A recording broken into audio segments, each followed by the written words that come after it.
je vous présente les Templiers de l'Atlas. 2039 La guerre des machines pensantes. Je suis l'auteur Élie Valentin Patricia. Ce roman est une trilogie de fantasy historique. Bonne écoute. La maison stellaire d'Atlas. Au début, il n'y avait rien d'autre qu'un océan sans fin de chaos primordial. La lumière d'un soleil lointain était absorbée par les eaux cosmiques. En se réchauffant, ils ont commencé à se vaporiser. Un épais brouillard s'éleva de l'eau. Il s'est condensé dans le ciel pour former un être éthérique. Cet être, submergé par la conscience de sa propre beauté, était plein de joie. D'autres ont emboîté le pas. Leurs formes brillantes éclatent dans le brouillard pour former le firmament. Des êtres rayonnants regardaient leur création avec admiration. Ils lui ont donné vie en l'appelant Atlas. En temps voulu, Atlas deviendrait un véritable paradis. Dans les eaux de l'Atlas, vivaient de nombreux êtres, qui étaient le reflet des anges. Ces êtres n'étaient ni mâles ni femelles.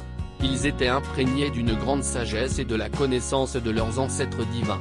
Ils ont grandi en grâce et en splendeur dans ces temps anciens, mais il y en avait un, parmi eux, qui aspirait au pouvoir. Au lieu de la sagesse, il désirait la domination. Personne ne sait comment se sont formés les cadrans stellaires qu'ils appellent constellations. Les nations qui les habitaient avec de vastes connaissances et compétences existaient depuis des milliers d'années, avant que les signes de conflit n'arrivent. Le cadran stellaire de l'Atlas était un endroit très paisible, que d'autres nations admiraient et où elles souhaitaient vivre. Cependant, alors qu'Atlas continuait à devenir de plus en plus fort, il est devenu une cible évidente pour toute nation star qui aspirait au pouvoir pour elle-même. C'est l'épopée de la Star House of Atlas, une grande civilisation, détruite par la guerre dans le ciel contre les Léviathans d'Orion. Et ici, notre histoire commence. Je suis le narrateur, je regarde entre deux dimensions, le chemin du retour.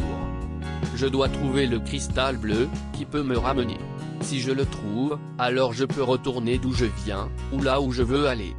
J'ai réfléchi à la façon dont l'infini n'est rien de plus qu'un mot. Un concept inventé pour explorer l'absurdité de notre vie et de notre mort. En attendant, c'est le ciel que je dois regarder.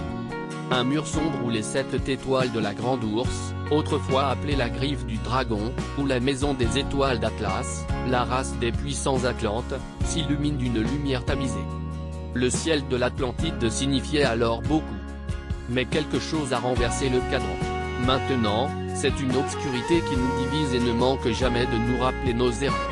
À cette époque misérable, l'hologramme du cosmos était divisé. Les étoiles, devenues sang et poussière, tombaient comme du sable dans l'aride. L'horizon des événements, dépourvu d'énergie, est un abîme hurlant de désespoir.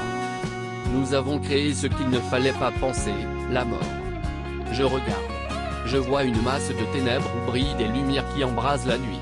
Ce ne sont pas des étoiles et il n'y a pas de galaxie là-bas qui attend pour me donner des réponses, juste un écho, dans une galerie de glace, l'une après l'autre. L'abîme attend toujours, prêt à me rappeler tout le chemin parcouru et tout ce que nous avons perdu. La lumière s'est dissoute dans une fumée noire. Des bêtes féroces, nées du ventre meurtrier de la matière hurlante, parcourent tous les mondes, avides de vie. C'est une longue histoire, qui a conduit ces personnes à naître et à mourir dans la peur, dans un espace hors du temps, dévoré par les ténèbres et l'inconnu.